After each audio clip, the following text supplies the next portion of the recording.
Hello, my name is Mark. I'm a concept artist and illustrator working for the entertainment industry. And in this in this demo, I'm gonna try to show you how you can paint realistic skin tones.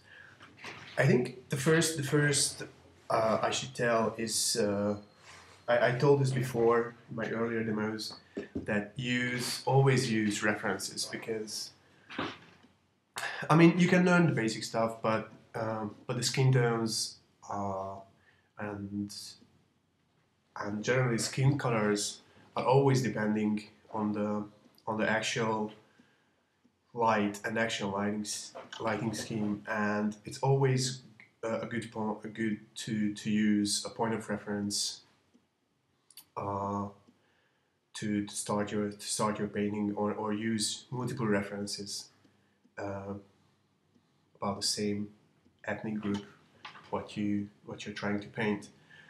So here I just plugged in roughly the character and just a general desaturated colors for the skin tones. So I'm trying to paint sort of an Arabic tribal leader for my Dune inspired series. So these people are living out in the desert or on the desert rocks, and these are the things what uh, what are influencing all my colors because I also wanted to show the the desert but not really directly. So what I had in mind is to paint sort of a rock wall in the background, but we can see the bounce light of the desert sand on our character's face. So here I have three main light sources. I know it's kind of funny to say that because in reality I only have one, what is the natural light of the sun. But in reality there are three main light sources, and the first is of course the sun. But because the character is surrounded by sand, what is basically a really small reflective dust particles, and the sand reflects back the warm light of the sun and even makes it even warmer. So I have one main light, my key light from the upper right. I have the bounce light, what is another key light, but more like a sort of between a key light and rim light, but from the lower left. And my third light source is the light of the sky, what basically also really lights. So, but we can only see that bluish or desaturated blue color of the sky in the shadows.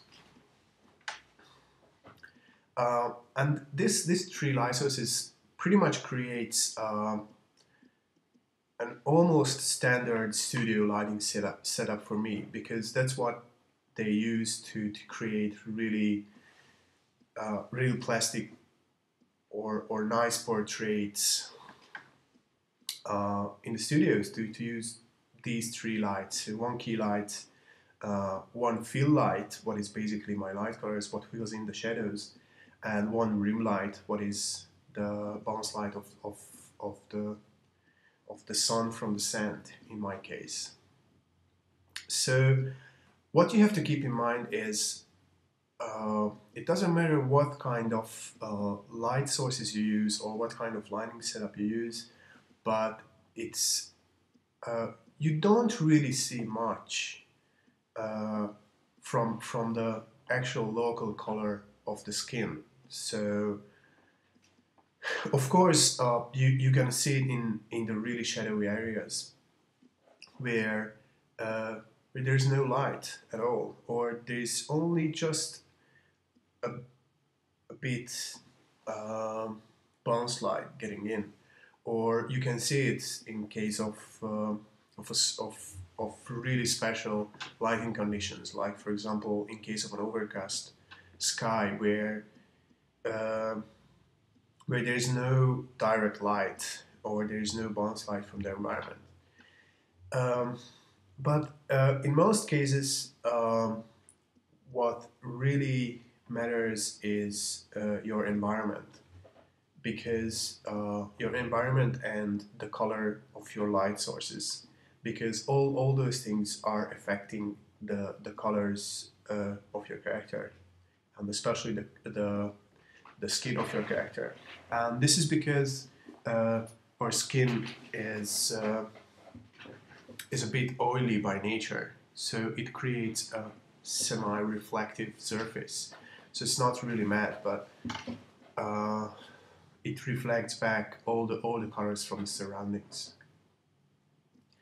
So, and the other thing, what you have to keep focus on is not really the actual colors you use what matters, but those colors in relation to all the other colors in your painting, or the colors beside them.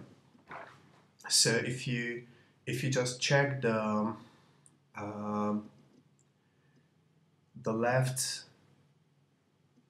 part of the face where I use the saturated gray bounce light of the sky, and that spot of bluish tone really pushes all the yellows and oranges beside them. I use the same orange color and yellow colors on the other side of the face, but still on the left side I feel they are much more saturated and strong. So always try to handle your colors in relation to each other. So it's always good to check back and step back a bit and correct your values.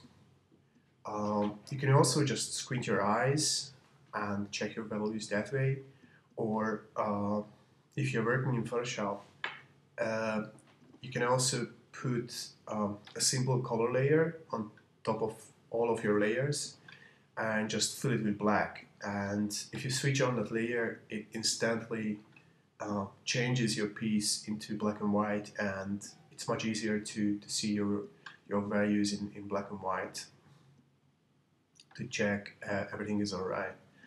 Because if you're using too much adjustment layers or too much contrast changes or other adjustments during your workflow, you can easily mess up your values and tones. So here I pretty much finished the portrait. I'm just stepping back and adding more rim lights here and there, just to separate the character from the background, and adding additional small details to push the story a bit, like the markings on the face, or try to vary his clothes more, just to add more patterns and variations. It just makes it more natural, because usually we don't use like the same.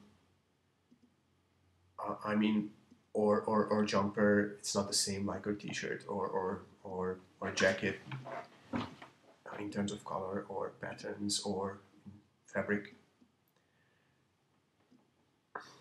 So yeah, just pushing the details a bit more, and this is what I saw now is pretty much the final effect and render phase. I'm adding a bit of a fake lens blur to add more depth to the piece, even if I wanted to keep it painterly, and I'm adding a bit of dust and sand particles blown by the wind, just to give it just a hint of more realism.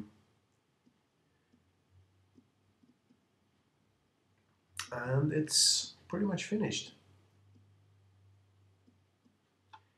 So thank you for watching.